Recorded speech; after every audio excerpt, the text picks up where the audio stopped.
pick. Yeah, and he tried to put a little too much touch on that, and he tried to lace it up over the top of the safety and drop it in there. That's one that you really have to let Banks use all of his athletic ability, his height, and his hands, and make him go up and try to catch that in stride, not try to just drop it in there, especially on a long pass. So Laura's learning, but he was there, had his guy open, and just didn't quite get it there. Now the Tabor offense given new life off of really the first play tonight that has given them a jolt of momentum. Trailing 24-0 right now. We'll see if they can get something together offensively. They go on the ground to File, and he will get just a yard to the 35-yard line. Devontae Gabriel again on the mix. Colton Goins was in there on the tackle as well. And it'll be 2nd and 9 for the Blue Jays with 6:35 to go here in the second quarter. In a moment, we'll get you our Solana Surgical scoreboard update. This is the final game of the KCAC calendar today. All other games have gone final. We'll get you a score update there when we get just a second here. 2nd down 9 for the Blue Jays as Villarreal will take the snap here momentarily. Quick drop, looks right, nowhere to go, gets away from one, but his feet get away from him, and he's going to get brought to the ground by Scott Sanchez, who will get credited with the sack. Malachi Adams was also in the neighborhood. And it will be 3rd down and 15 for Tabor yet again. Yeah, I was just getting used to those 1 o'clock games. This 7 o'clock game just leads to me having to do housework before we get to do the ball game. It seems like you either get the game first or the housework first. You don't get a day off. When's the day off, man? There is no days off. Everything got pushed to Sunday. 3rd down, 15 for the Blue Jays. Trips to the right. Villarreal again pressured quickly. He'll launch one deep, and up for grabs. Was it caught? No, out of bounds was the intended receiver. The Blue Jays had their best chance at moving the chains so far tonight, but just no real estate there on the far side of the field for wide receiver number 6, Gerard Favors. Yeah, that's the toughest pass to cover by a defensive back is that underthrown ball where the receiver's looking back. He sees it. He's able to get off the coverage and take a couple step backs. That time the receiver did just that. He just got that foot down out of bounds. So again, the Blue Jays for the 7th consecutive drive will have to punt, but this one's fumbled, and Cano's going to get buried back at the 15-yard line. 2 different Coyotes in the neighborhood. Looked like number 18, Sven Otternis, got there first. And that is a big play for Kansas Wesleyan. They, again, get gifted great field position, but this time they will start the drive inside of the Becker Autos and Trailers red zone. 5:21 to go here first quarter, and the Coyotes, off of that turnover, will have a great chance again to get back in the end zone. Domino will be the tailback for Laura this time. Clatterbuck the superback.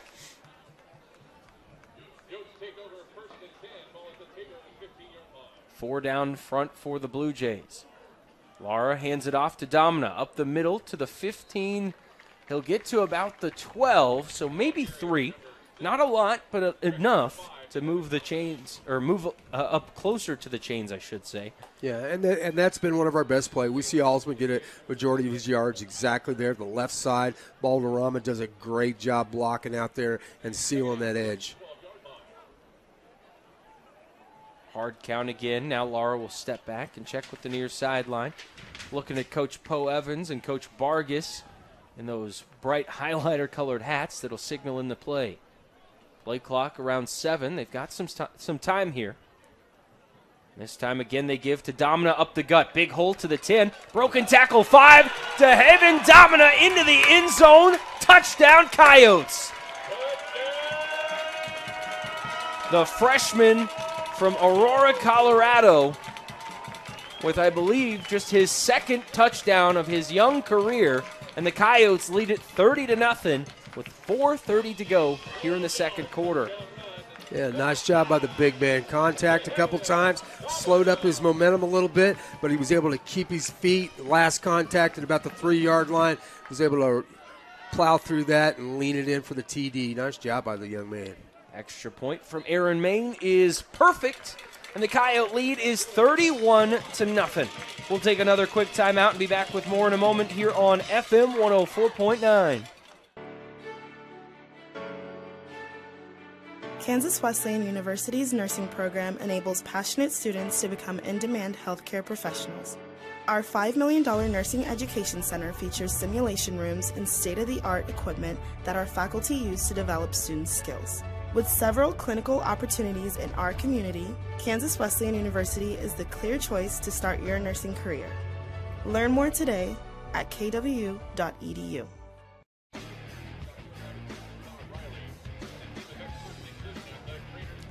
Welcome back to JRI Stadium, campus of Kansas Wesleyan, the Graves Family Sports Complex. Homecoming 2022, Coyotes all over the Blue Jays as we celebrate homecoming tonight and throughout this weekend. It's 31-0 Yotes after the touchdown run from DeHeaven Domina. Aaron Main to send it off into the distance. This one a little shorter than his last, but still fielded around the 6-yard line. And running into a wall of Yotes at the 21-yard line is Jacob File. And again, that kickoff coverage from Kansas Wesleyan all over Tabor College right now.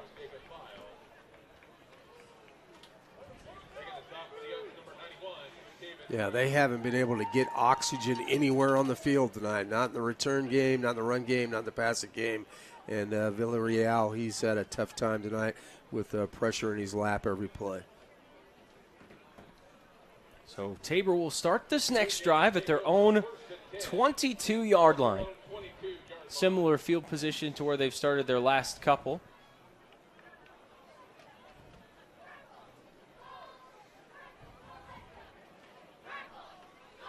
Drop back here for Villarreal, and he's going to go down immediately.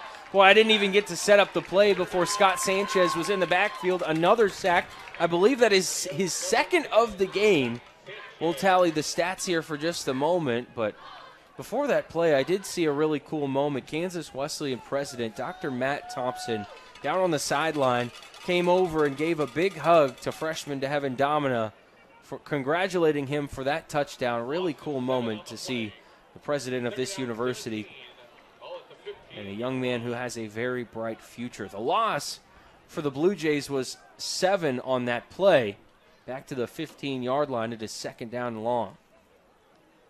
Villarreal again drops back to pass. Again pressured immediately, and he dumps one short looking for the wide receiver over the middle. It was intended for Jerry Allen, but now it is third down and a mile for Tabor. Yeah, and there's an opportunity for Kansas Wesleyan, should they hold here, get it back one more time, that they'll have had 9 possessions in the first half, which is really unheard of when you see these far out scores sometimes, especially in high school football with teams scoring 70 or 80 points, and you wonder, oh my gosh, how did that happen? Well, that's how it happens. Your defense shuts them down and gives you a ton of opportunities to touch the football. Villarreal again pressured, steps up, ball pops up in the air, picked off by Colton Goins. No, it's Devlin Davis. Devlin Davis with the pick. How about them apples? I thought that was Colton Govins, but no, it was Dingo. He comes in and pulls up the ball. Kansas Wesleyan gets the INT, and back we go on offense. Yeah, Villarreal stepped up in the pocket, and he got a couple steps, didn't get completely out of the pressure, cocked that arm back and tried to throw it to get rid of it. It was tipped, went up in the air, and a nice pick on a good defensive coverage there. So the Coyotes bring the turnover margin back to 0.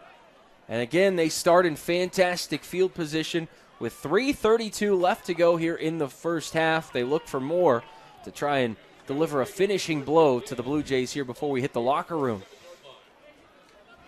Macon motions across the formation. Give up the gut, goes to Alsman. He'll bounce outside to the 20. Back inside, he's got some space. 15, 10, 5, Coyote touchdown! The INT, and one play later, Nick Alsman from 27 yards out, his second of the day, his 8th of the season. The lead is 37-0. Yeah, great job on Nick. Finally got a little bit of space. He made most of that himself. He bounced off the original path, bounced it outside, then cut it back up, ran through a couple tackles, arm tackles, and stuck it in there.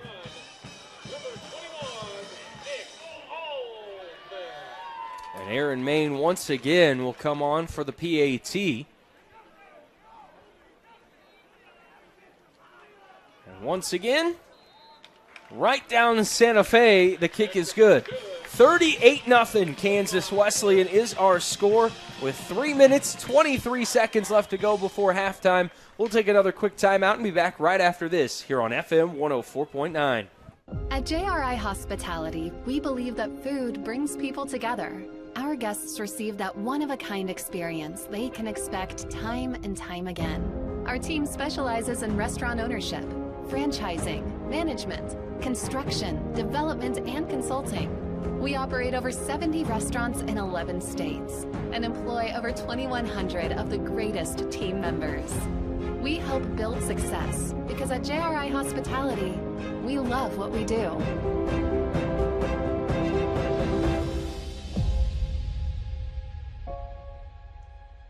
Half, Coyotes all over Tabor College tonight.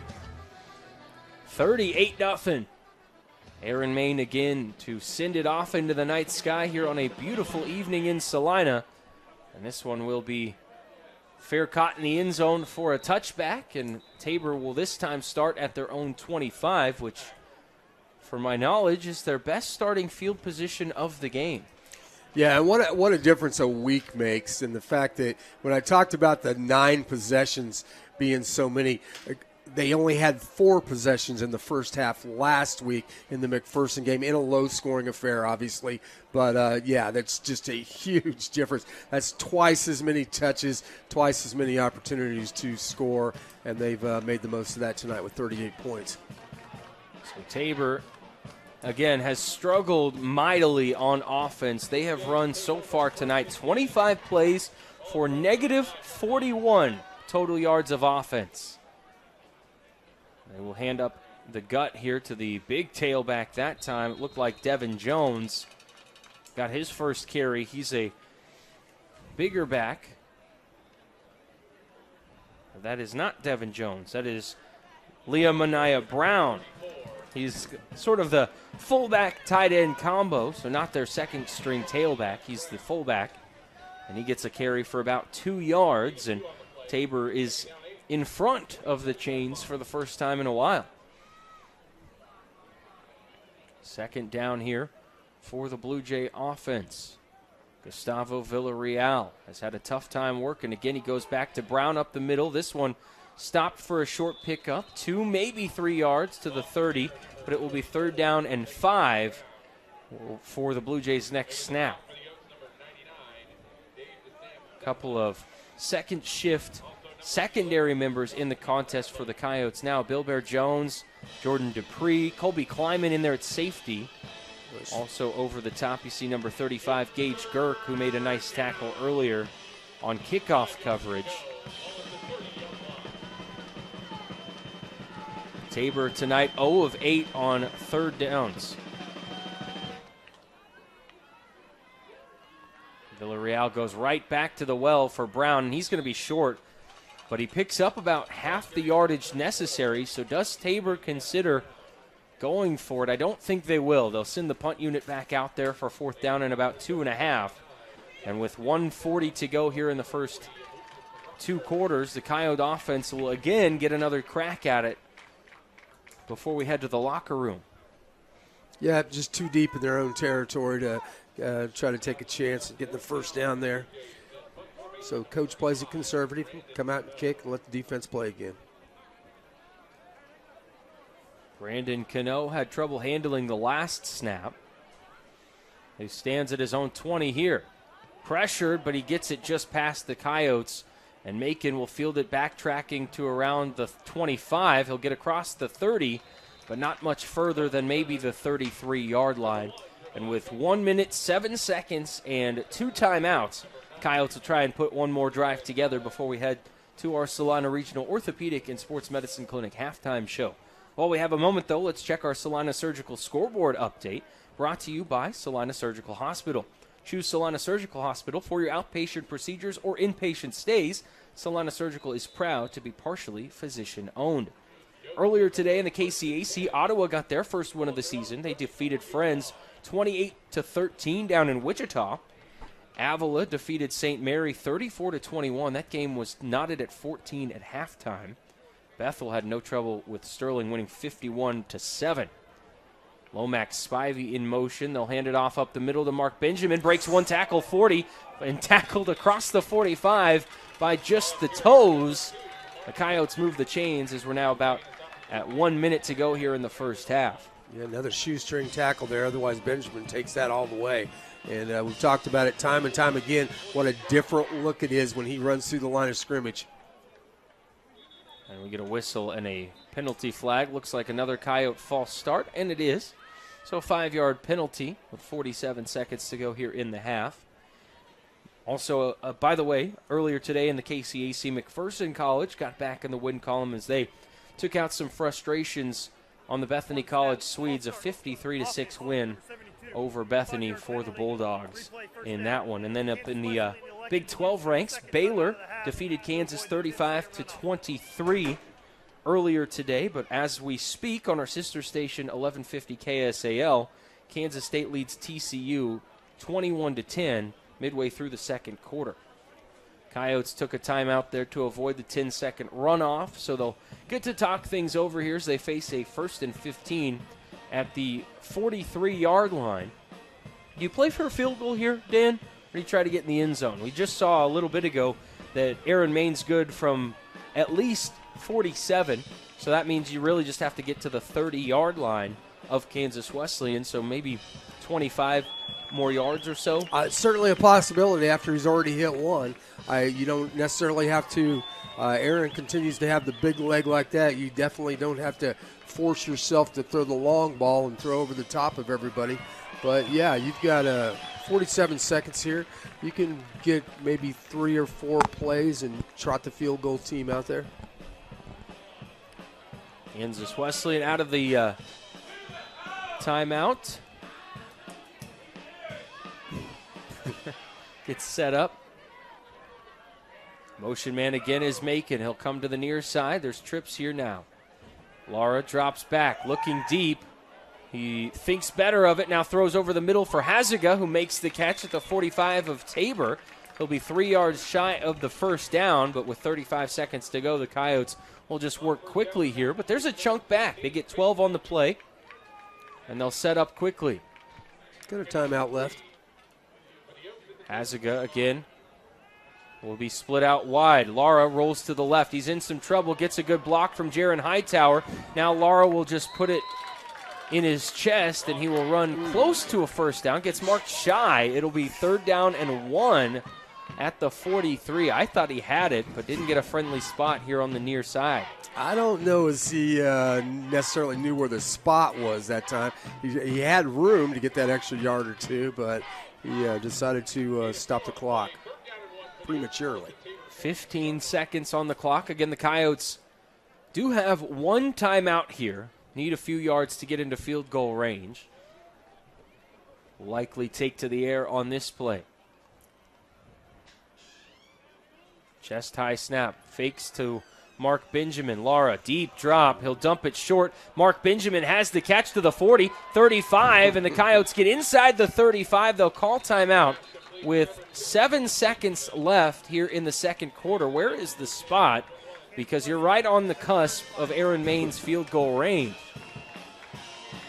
Yeah, we didn't expect Drayvon to just run that out of bounds for a 3-yard game. He saw a little bit of a crease and decided he'd try to break one. But that's if I had that skill package, I would try the same thing.